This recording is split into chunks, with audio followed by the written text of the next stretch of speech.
Uh-oh, I don't see you. All right, there you are. Who are you? Sorry, I made a piece of bread. Perfect timing, right? Mm-hmm. Okay, who are you? Bodhi Sinclair. Thought you were Bodhi Van Rockout. Well, this is Bodhi's Backstage Pass. Okay, all right. Whoa.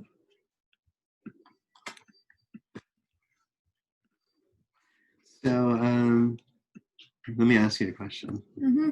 Let you scoot over so you're like in the picture. What's your favorite color grass? I like the green grass. I don't like the pink grass, but the green grass is more looking good. And also, don't mind the gun over there. Just don't mind it. What? You got a gun? What gun? Okay, just don't mind it over there. Have you ever heard of bluegrass? No. Well, bluegrass is a kind of music. And the guy we're interviewing today, his name is Tony Kamel. He's the singer of a bluegrass band called Wood and Wire. And so he should be joining us any minute now. So cool. Stay tuned.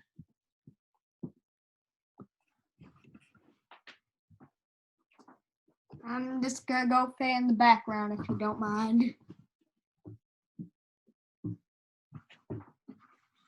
Bye-bye.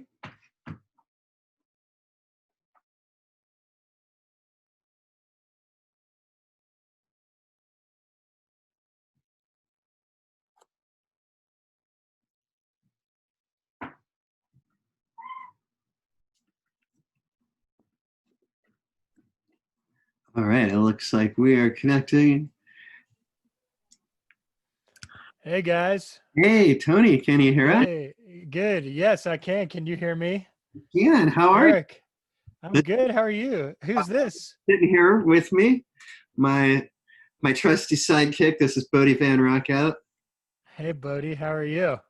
Good. Good. All right, man.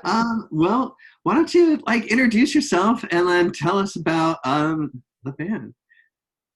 Yeah, dude. My name is Tony, and I'm a guitarist and the frontman for Central Texas-based bluegrass-ish band Wood and Wire, and I'm stuck in my house just like everybody else.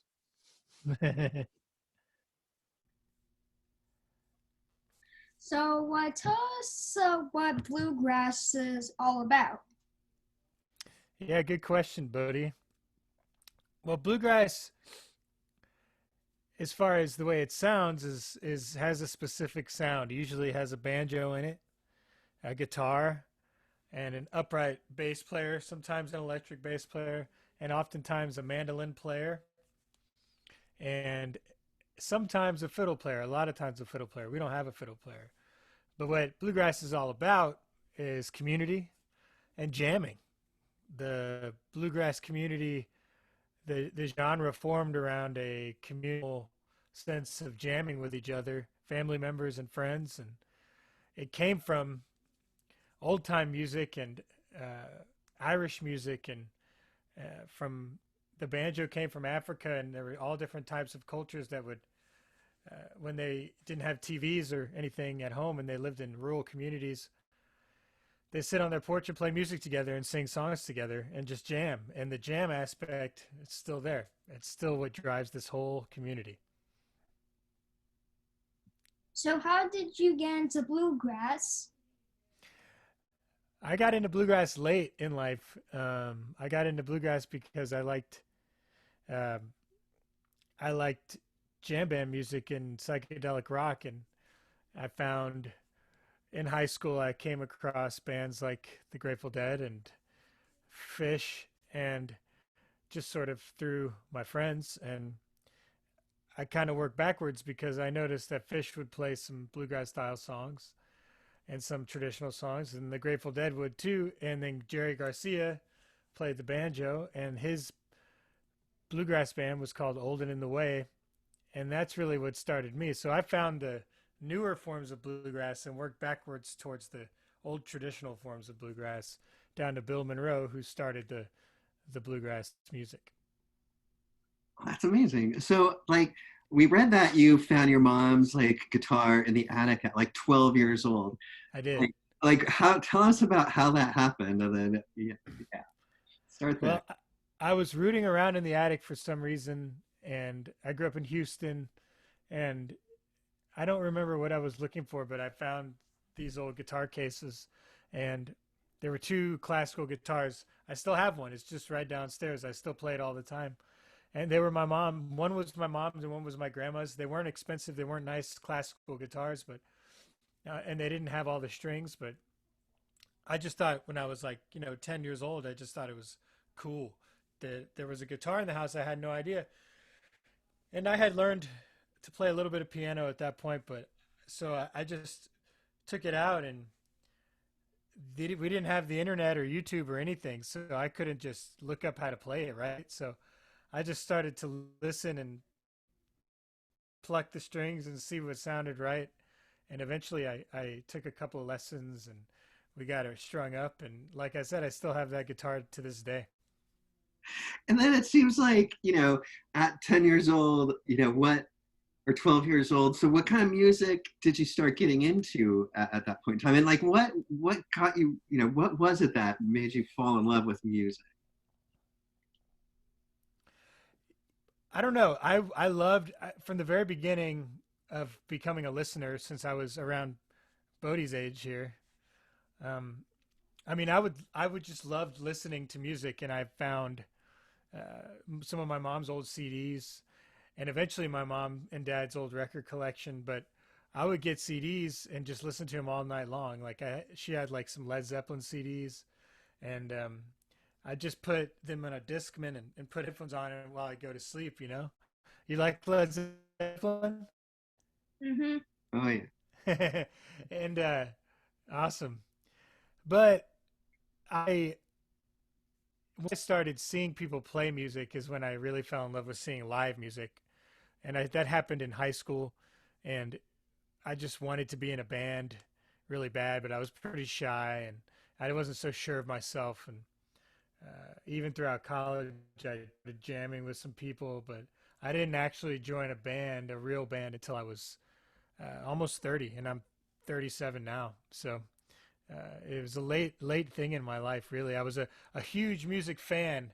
I would love going to live music. I went to college here in Austin, Texas, which has lots of live music, and that was really where I became obsessed with music, was just seeing it live. I'd always be the first person there to get my spot up front, and I wouldn't move all night, and I can't say I do that now. And I'm not jaded or anything, but I guess I kind of live in that world now. But that's where I fell in love with just the idea of performing.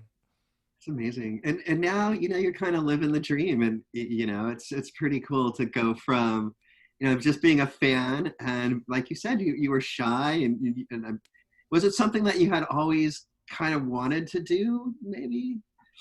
And then so tell us about what it was that pushed you over the hump, that got you over the shyness and made it more important to be on stage than it was to continue to be shy.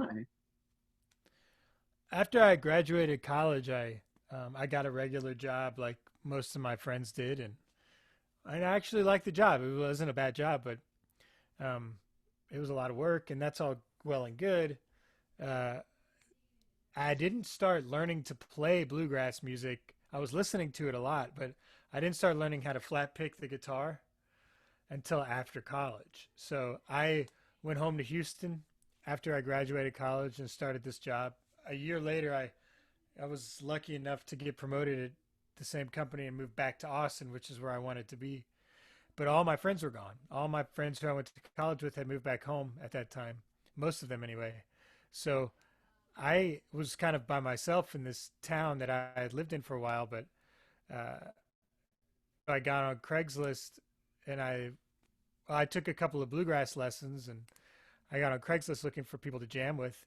And long story short, I started getting involved in the bluegrass scene here and met the guys who I play with now in Wood and Wire, formed Wood and Wire. And for the first year and a half, I was working, 10, 12-hour days and then playing at night.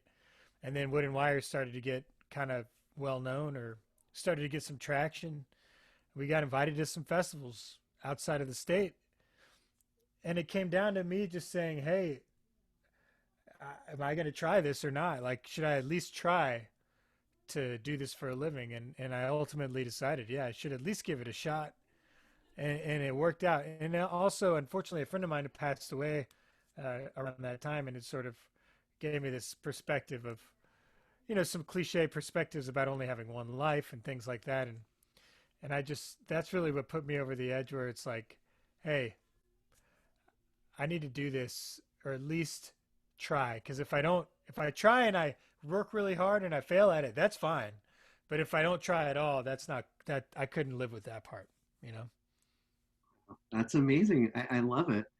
Um, so did you know, Bodhi, like there's guys in his band that were into like metal and punk, right? And so how does that type of stuff influence, I mean, how do you turn that into bluegrass? I mean, I know you're all proud of like your different roots, and let's hear about that.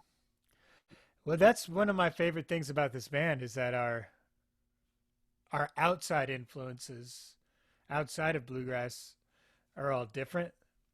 And the outside influences are so ingrained in our creative identities that it seeps into how we play all types of music. In this case, we play it's a form of bluegrass that we've sort of developed that we feel is unique because of that, So Trevor is a hardcore fan. He was a hardcore fan growing up. Billy was a punk rock fan growing up. Dominic is an educated jazz musician, and I was a massive Frank Zappa fan, and also really old country music as well. So it's like all that kind of comes together in my singing, and but what that makes us all agree on is that we have to do whatever we want to do creatively as a group. And within the group, each of us as individuals have to do what we want to do creatively. So we all give ourselves the creative freedom to let our musical voices come out. And, it would surprise people to hear that we're into those other kinds of music, but a lot of people I know in bluegrass, since it's such a traditional music form, they are into all kinds of other music as well. And it kind of gives them some originality. And I think that's what we've managed to accomplish here. So tell us about when you were nominated to get a Grammy Award. So, well, Bodhi, when it was a huge surprise. We didn't even know that we were in the running. We didn't even know we were being considered, and that's the truth. We had no idea. So, woke up that morning and I got a text from a friend of mine in Nashville, Tennessee, told us that we were in the Grammy nominations for the best bluegrass record. I thought he was mistaken. I thought he had read it wrong. But it's been a lot of fun. We had a lot of fun going to Los Angeles and going to the Grammys and dressing up and pretending to be important for a couple of days. And then, and then it's gone. I mean, it'll always be with us, but it ended, it's over now and on to the next thing. And it's really funny because sometimes, we just I won't say we ignore it because we get asked about it all the time. But from a creative standpoint, we try to silence and ignore both our criticisms and our accolades. So, because we don't want any outside noise at all affecting how we make the music. That said, we're very proud and honored to have been nominated. Yeah, I can tell you seem very humble. That's such a great accomplishment, and you're very humble. Thanks, Eric. That's awesome. What did you want to ask him about? The new record. Mm-hmm. Let's hear about that. Sure. The new record came out on August 28th. It's called No Matter Where It Goes From Here. It's a little bit different than the last record.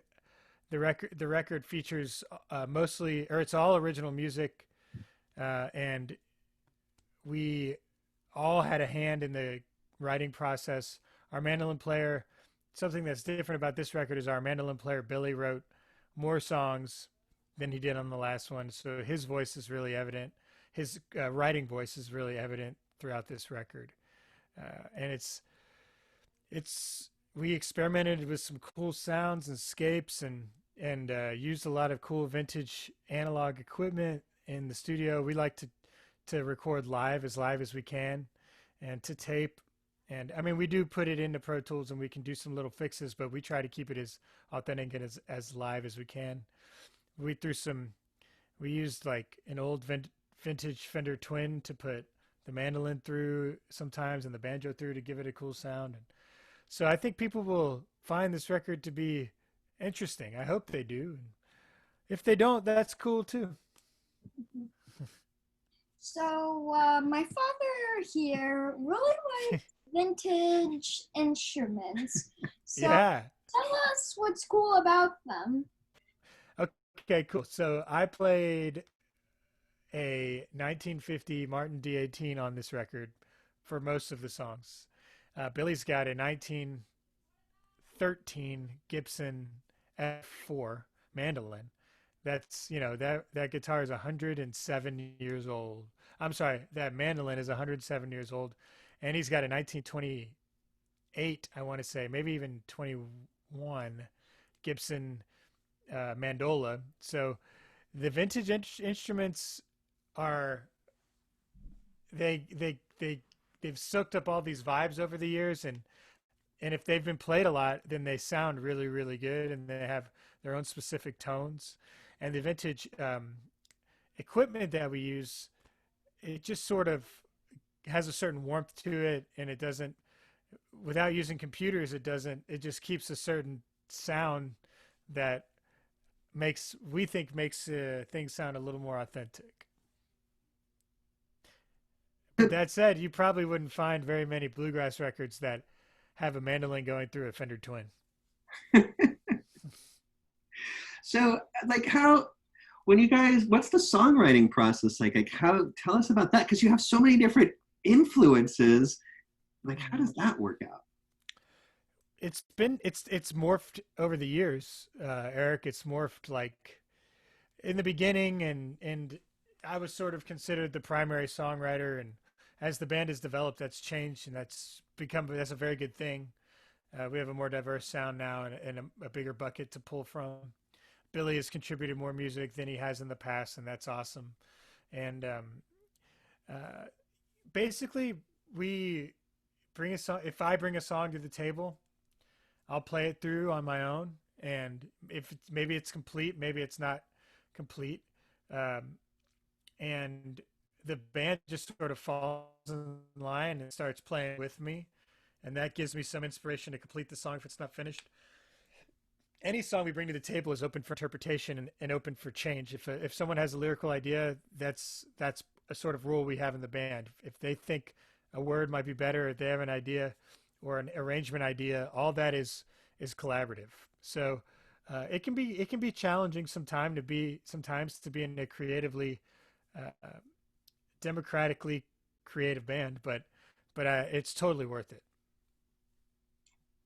So, what's your favorite song on your new album, and what's it about?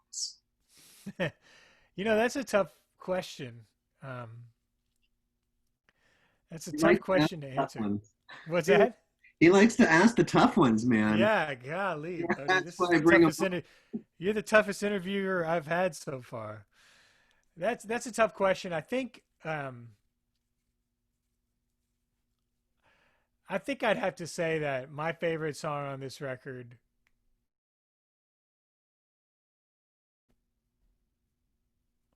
I really, and I hate to say it because I wrote it and I feel bad about that, but I'm just proud of the song Pigs. We have a song called Pigs where it's kind of angsty, and I get a little, I guess it's not political, but it's it's like a social commentary about money and how it changes things. And I've never really written a song like that, and I'm really proud of the recording because the guys really made it sound super awesome and cool and heady and raw and intense. And that's my favorite kind of stuff. And also, it was the first take of the song we did. So we went in there and just played it, and we just took a few more takes, but the one that we kept was the first one that we did. So it's super raw and natural. Oh man, what question did you have for him, Bud? All right, one of my favorite questions to ask, is what are your top 3 favorite records? Yeah, that's a really hard question for me to answer, but I'd say I don't know if I'll say this are my top 3 of all time, but on my mind right now, I'll say that and this is in no particular order. This was a really influential record for me, was Frank Zappa's Apostrophe. That record is I'd never heard anything like it when I heard it when I found it in my mom's record collection. I think it's hilarious and it's just brilliant on all levels. John Hartford's Aeroplane. That John Hartford is as a band, it's one of our most common and potentially the most common influence that we all have is John Hartford. Now, the third record, man, I'm not sure I could even begin to think about it, but as far as like influential stuff, it's gonna have to be some Black Sabbath record, because that was some of the first rock and roll that I got into, and that really just sort of led me down the psychedelic rock path. But I can't think of one right off the top of my head. Maybe by the end of the interview, I'll be able to tell you. Oh, that's awesome. No, I love, just like finding new music. So asking musicians their favorite record, it's great just for us to find. Yeah. Music. So have you listened to Aeroplane? Have you heard that record by John Hartford? No. So that's why I asked. I'm gonna perfect. That's what I'll fall to, listen to while I go to sleep tonight for sure. Yeah, it's really weird. It's a really weird record, but those are my favorite records. The ones where people just do something totally different and unexpected. John Hartford was like, he had become rich and famous because he wrote this song "Gentle on My Mind" that got re-recorded by a bunch of people, and then he got this big record deal, and everyone expected him to write like 10 "Gentle on My Minds" and make this sort of record that they expected. But he came out with this really weird off-colored record that the record company, it flopped. Like, it didn't do well, but it's a legendary record. So listen to it knowing that history, or read something about it before you listen to it, and then you'll appreciate it even more. I will, man. Thank you so much. Uh-huh. So. Whoa, dude. My nephew has one of those. What? It is time for Total Random Question! Okay, what do I have to do? Hold up the sign. All right, here we go. So what do we got here? Bodo Rando Question. I am supposed to ask you a rando question. So okay. Let me think of a rando question. Sure. Oh, I got it. What is the weirdest Halloween costume you ever worn on Halloween? I went to Halloween one year as an old woman, and I almost won I almost won a costume contest. I got second place at the costume contest at the Galactic concert at Stubbs in Austin, and this was in probably 2003. And if I had won, I can't remember what I would have won, but that's probably the weirdest costume I've ever worn. And it was weird because, well, it's inappropriate. I'll tell you why it was. Maybe I'll tell your dad why it was weird. Oh man, I love it. One question I wanted to ask you is, like, you have so many different, such an eclectic taste in music. Do you have any side projects that you work on, or? We all do. Yeah, we all do. Trevor's in a Jerry Garcia / Grateful Dead cover band where they do acoustic style Dead stuff, and it's called Fenario Flats. Billy plays has a recording project with a guy named Alan Mundy, who's one of the most legendary banjo players of all time, and he also plays a lot with when Danny Barnes comes in. A banjo player named Danny Barnes travels down to Texas. Billy does shows with him. Dominic plays bass with just about anyone in town. And I have a solo project that I work on where I just play all by myself, and I really enjoy that. I'm kind of a lead singer kind of guy, so I don't have a whole lot of sideman type of gigs. But I wish I had more of those. But I do stuff. I do like the storytelling songwriter thing as well. I want to bust out the electric guitar more with people and play with a drummer more and stuff. But the opportunity has missed me so far. Yeah, I mean, talk. Well, and we're in kind of like new, different times, you know. So tell us how you're kind of dealing with being a musician during these new times with the COVID. It's been hard, you know. We all love performing and we like playing for our fans and for people. So we're, for the time being, frankly, we're not sure what we're going to do. We're going to try to do the best we can to survive for a while. We're going to, if we have to get day jobs for a while, that's what we'll do. If it means we can play music later on, then that's what we'll do. We'll do whatever we have to do.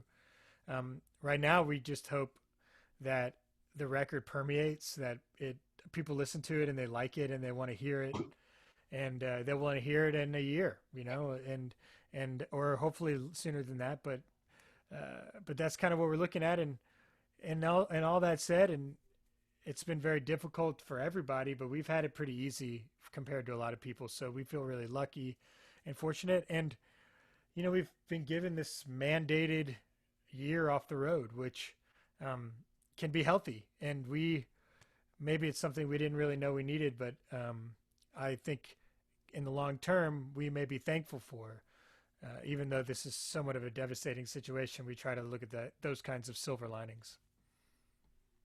So was it like streaming on Twitch? Or have you thought about like streaming on Twitch and taking it, yeah, doing the digital thing? Yeah, we're doing a live stream on September 12th on Twitch. I made our Twitch account yesterday. So, and I have some nephews that love to watch video games and stuff on Twitch. And do you do that, Bo? Do you watch Twitch? Do you use that? I don't watch Twitch, but I mainly watch video games, but mainly I watch them before I can get past them on the PS4 or the Xbox 360. So you watch them so you know how to get past parts you can't figure out? Yeah. Yeah, I hear you. But yeah, man, we started a Twitch account yesterday, and on September 12th, we'll be streaming at 8 o'clock Central on our Facebook pages. On our Facebook page, our YouTube page, and our new Twitch page simultaneously. What's cool about Twitch is you don't need an account to watch the videos. So if we have a link that goes to our profile, and anyone that has the link can just watch it from there and beam it. In most cases, now that people have smart TVs or whatever, they can beam it to their TV.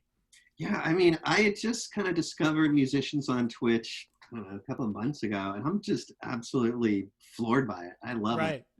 It's so accessible, and you know, guys from my favorite bands are doing their own streams. So, you know, I think it's, you know, it was tough watching, you know, just the music industry kind of change, right, with digital music coming about, and the whole business model switched. But I think now that I'm seeing Twitch, and I'm starting to see musicians figuring out new ways to monetize it. So I think that maybe there's a light at the end of the tunnel. You know, like, what are your thoughts on this modern day musicianship? Yeah, I always try to look at the positive side, because this force that we're all dealing with is uncontrollable, right? Like, this is almost like you just have to ride this wave. I'm not going to fight against this wave. I'm going to try to ride it to my advantage. So I think that it will open up a lot of opportunities, both for people for musicians like myself to do this at home. And I think what we'll see is the venues that survive this, and I hope they all do, many of them will integrate streaming platforms to their venues as well, so that they could monetize it for themselves and for the artists outside of the venue as well. So if we're playing in Oakland or in San Francisco, the venue may have a way to show it to everybody in the world at the same time. I've noticed a lot of my favorite venues are already gearing up for that. So I think in the modern world, in the post-COVID world, people will be able to watch just about any concert that's happening at any given time and pay a small fee to see it. Yeah. I think that'll be good. I think it'll be great. I think you'll be able to do it with your friends or with a community of like-minded people. I mean, music and and fans, they're a community of themselves, right? I mean, you've got a community of fans, and it's just more fun to experience things in a community, right? And seeing other people's reactions.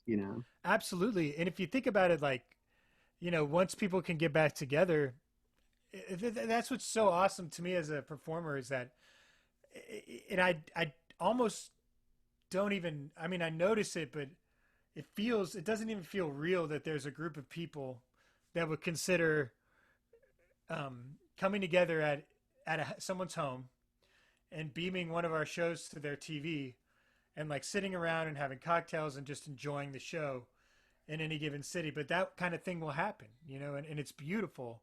And sometimes as musicians, the road is difficult and we get tired and we sometimes take it for granted. All these people coming to see us, and even if it's just a few people coming to see us, the older I get, the less I like to leave my house. It's like, it costs money. It's a schlep. It's like, you got to get up and get dressed. And if you have kids, you got to find a babysitter. And so sometimes I just have to take a step back and realize, like, hey, it took a lot for these people to get here.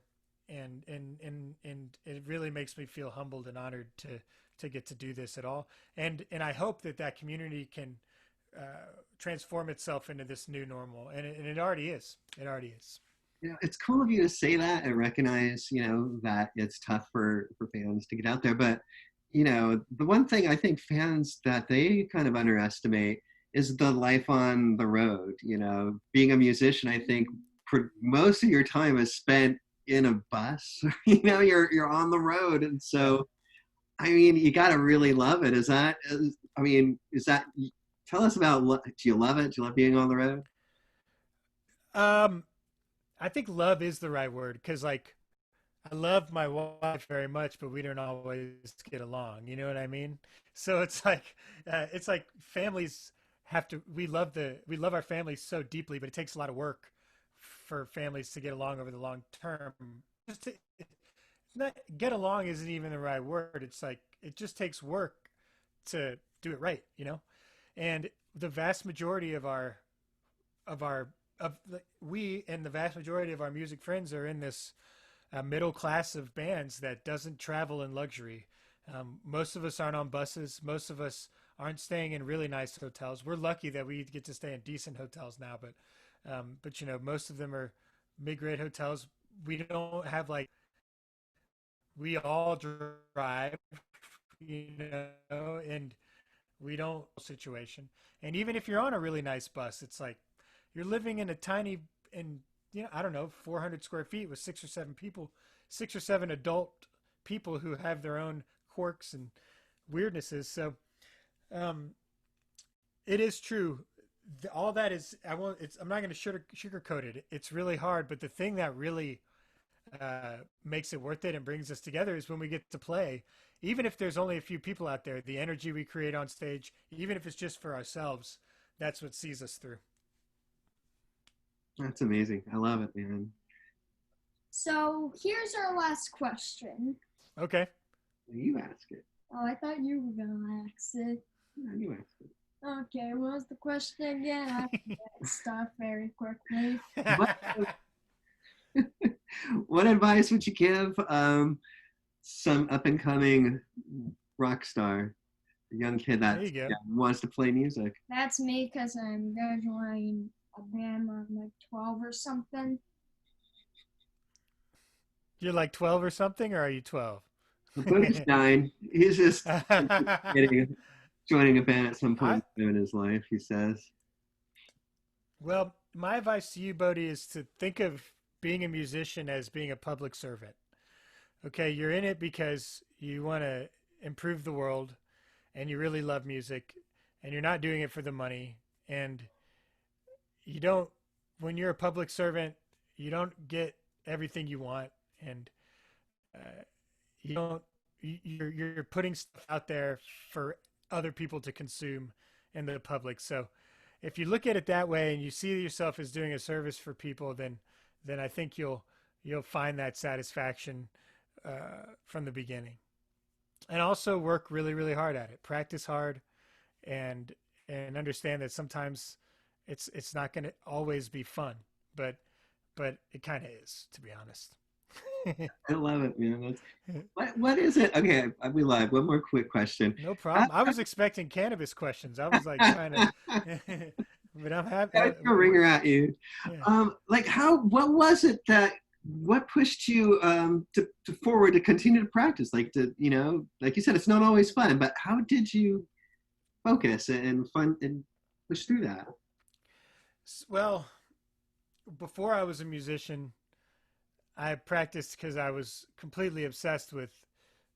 I would become obsessed with certain pieces of music, and then I just really want to learn them and practice them really hard.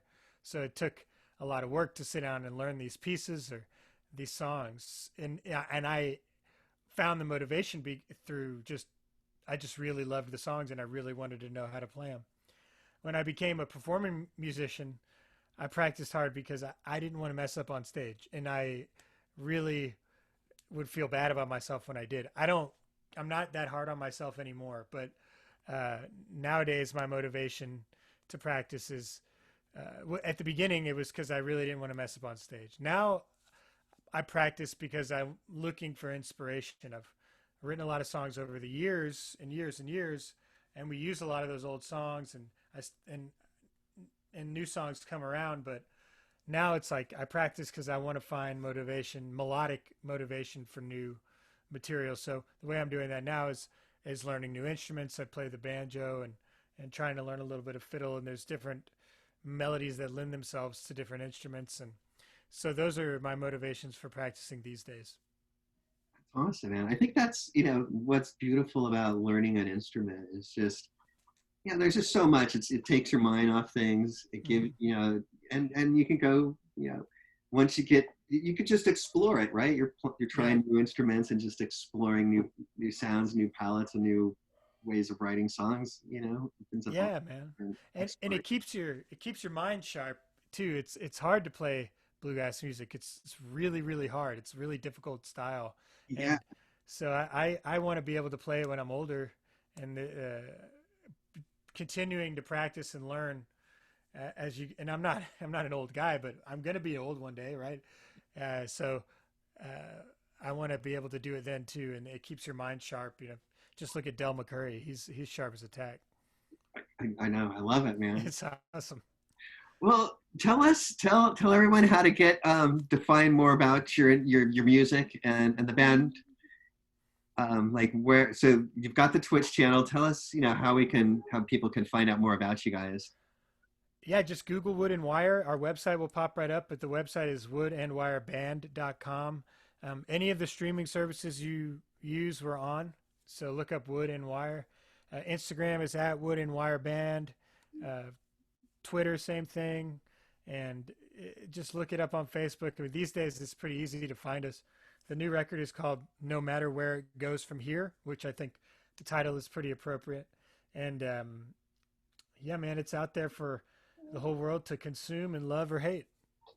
We've been listening to it all day on Spotify, and the pig song is the one that stood out. I always think of Pink Floyd, and when you kind of talked about the soundscape thing, it just all kind of started to make sense to me, and I just think it's fantastic how you guys have been able to blend just so many different influences, and it's traditional music, and you've progressed it, and that's kind of what you were talking about, or what the band has kind of talked about as bluegrass being progressive music, and I mean you guys really embody that. The new record really feels that way. Thanks, Eric. I appreciate that, dude. I'm super proud of it, and I'm glad it's out there. We thought about pushing it to next year because of all this, but then we quickly decided that we moved it up earlier because we thought people just needed music, and we wanted to share it with the world to hopefully bring a little bit of joy. I think you did a great job with that, man. Thanks, dude. I appreciate it, man. Well, thank you so much for coming on. I really appreciate it. Thanks, man. I love the website. I hadn't heard of it, but I'm gonna keep tabs on you now. Yeah, man. We'll talk about. I could write up. I'll write about this for the site. Yeah. But to like a lot of the social media platforms cut my content, and they kill it because it's got that. It's related. They don't. Sure. Yeah, so like to be able to do interviews with him is just it's a lot easier, you know. It's just Yeah, learning man. from people, and so Sure. I get to do both. You know, Yeah. I meant to get that word to you, but I No guess. problem. But No yeah, problem. man. So we'll be in touch. I'll be in touch. Yeah, Bodhi, it's nice meeting you, dude. Hit me up anytime you want to. If you got a guitar question, just, I mean it. Send me an email or something, and I'll show you. If you got a question, I'll show you something. Dude, Nice. I appreciate Yeah, it. man. Man. You're welcome, dude. Y'all take care. You're out in Oakland, right? Yeah, we're in Oakland, man. Yeah. Awesome. When you come, Awesome. I mean, when concerts start again, we're gonna start, you know, finding people at venues and saying hi, and hopefully doing like in-person interviews again. I hoped we get to do that, man. And we love California, so it was becoming one of our better markets. So we'll be back out there for sure next year. Love bluegrass out here. You know, we've got the Hardly Strictly Bluegrass Festival Yeah. out here. You know, and We were so. there last year. It was Oh, so you guys were fun, out here last year? dude. It was the best. It's in my top 3 of all time festival experiences. Oh, It's so so much good. fun. You know, I So saw good. Buckethead play there. I mean, it's incredible That's the amount of amazing. I know the musicianship that they bring out there. It's just incredible. You know. I had no idea that Buckethead played Hardly Strictly. That is so good. Oh, I of course love he did, that. right? Of course he did. That's so good. That's awesome. Well, y'all take care, okay? Have a good Thanks, one. Tony. Cheers, Good night, man. guys.